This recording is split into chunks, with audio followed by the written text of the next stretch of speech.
Ayun, may galab shoutout po mga kababayan Luzon, Visayas, and Republic of Mindanao, Province of China, and Davao City ni Digong Duterte. So ngayon mga kababayan, mayroon lang akong gustong reactionan patungkol na dito sa ngayon na nakarating sa akin at good news po ito. Para sa akin ha, ito po yung pinakamatagal na inaasam-asam ng mga Pilipino para matigil po ang kahirapan ng Pilipinas ay sugpuin ang korupsyon, pagnanakaw, mga magnanakaw na politiko, ikulong, patayin at i-death penalty. So speaking of death penalty, meron pong isang congressman sa bandang Northern Mindanao na taga Zamboanga del Sur na walang iba kundi si Olasco. No, sa mga hindi po nakakaalam, si Representative Olasco ng Zamboanga del Sur ay gusto pong ipasa ang batas ng death penalty na tinatawag nating House Bill number 11211. Na ibig sabihin po dyan, dapat daw i-firing squad ang mga politisyan na magnanakaw, kurakot at mga tiwail sa ating bansa, si Wail.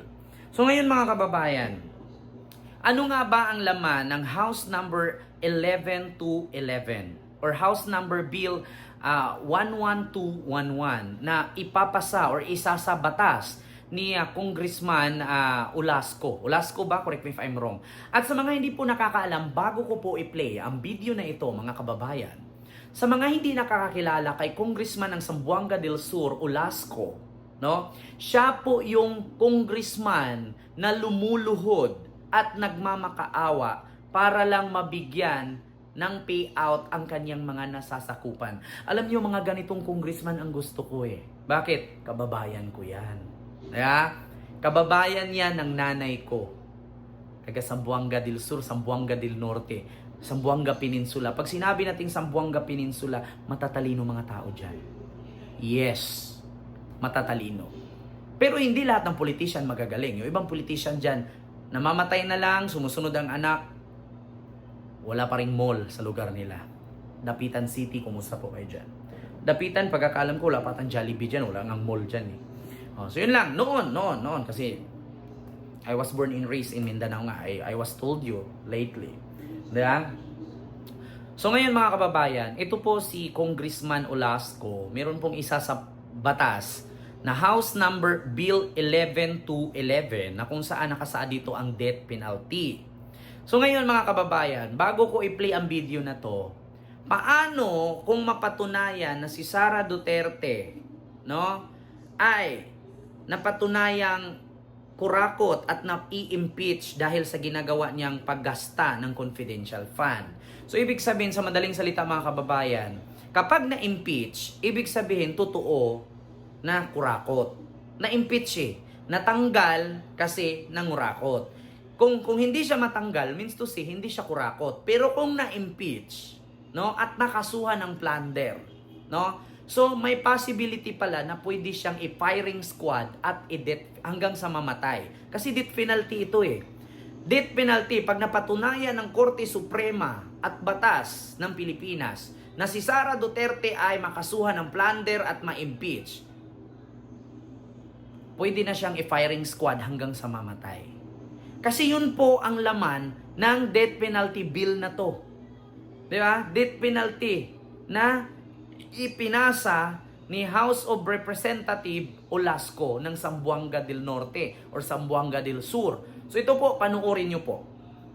Isinusulong ni 2nd District Representative Kaimer Adan P. Olaso ang pagpataw ng parusang kamatayan para sa mga kawani ng gobyerno na sangkot sa korupsyon. Ayon sa House Bill number 11211 o Death Penalty for Corruption Act, sino mang opisyal ng gobyerno mula sa tatlong sangay ng pamahalaan at lahat ng ahensya ng gobyerno ay maaaring maharap sa parusang firing squad. Ang parusa ay ipapataw lamang oras na mapatunayan sa Korte Suprema na nakagawa ang opisyal ng graft, corruption, malversation of public funds at plunder. Naniniwala ang mambabatas na ang korupsyon ay nakaaapekto sa tiwala ng publiko at nasasayang lamang ang pera ng bayan na dapat sanay napupunta sa ikauunlad ng bansa. Nakasaad sa panukala na nararapat lamang na mabigyan ng pinakamabigat na parusa ang mga tiwaling opisyal upang tuluyang maalis ang korupsyon sa bansa. So ngayon, mga kababayan, nakita nyo po, napanood nyo po yung video at narinig nyo po. Kung sakali na mapatunayan na si Sara Duterte ay makakasuhan ng plunder, makakasuhan ng korupsyon, at ma-impeach. So, kapag naipasa itong batas na ito, patay si Sara Duterte dito. Mapa-firing squad ang lola nyo. Nagtatanong lang, paano kung sakali na mapatunayan na si Sara Duterte ay ma-impeach? So, ibig sabihin, kapag na-impeach, no, makakasuhan. Kapag nakakasuhan, at mapatunayan ng Korte Suprema na nangurakot siya at ginasta niya ang public funds or tinatawag nating confidential fund, kapag napatunayan yan ng saligang batas or ng Korte Suprema ng Pilipinas, tapos na ipasa itong Death Penalty Act na to na 11-11, so, pwede pala itong i-firing squad si Sara Duterte. Alam mo, sa totoo lang, kung taong bayan ang papipirmahin, no, para maisabatas itong death penalty na ipinasa ni Congressman Ulaso, ako, kung pwede lang magpirma 100, pwede akong pipirma ng 100 beses eh. Bakit? Ito yung pinaka number 1 na solusyon para matigil ang krimen at kahirapan sa Pilipinas, ang korupsyon. Corruption is one na nagpapahirap sa ating bansa. Pangalawa, ang krimen. Bakit? Kapag walang krimen, malaya ang mga negosyante na mag-business sa Pilipinas. Kapag walang korupsyon, ang Pilipinas, hindi tayo mapag-iwanan, high-tech, unlad, at hindi tayo kulangin sa food security, sa gamutan, sa hospitals, at sa pag-aaral. Eh di sana ngayon high-tech tayo. Just like Singapore. Sana maisabatas itong death penalty na to para sa mga politician na kurap, magnanakaw at sinungaling. Kapag ang nakasaad kasi sa House Bill number 11-11 sa Death Penalty Act na to ni Congressman Olazo, kapag napatunayan ng Korte Suprema na nagnakaw, nangurakot, i-firing squad. So ano bang mangyayari pag i-firing squad? Yan po yung nangyari katulad sa ginawa kay Jose Rizal. Pinapalakad siya ng napakalayo at napakahabang lakarin. Walang inuman, walang kainan, walang hintuan hanggang sa nabulag siya, lumabo ang paningin hanggang sa namatay. Correct me if I'm wrong, hindi kay Jose Rizal ha. Sa nanay ni Jose Rizal. Sa nanay ni Jose Rizal. Si Jose Rizal kasi binaril yun sa Luneta eh. Yung nanay ni Jose Rizal, pinapalakad, firing squad hanggang sa mabulag, hanggang sa mamatay. Dapat ganyan ang gagawin, no? Sa Egypt, tignan nyo ang Egypt, zero crime. Bakit? Meron silang death penalty.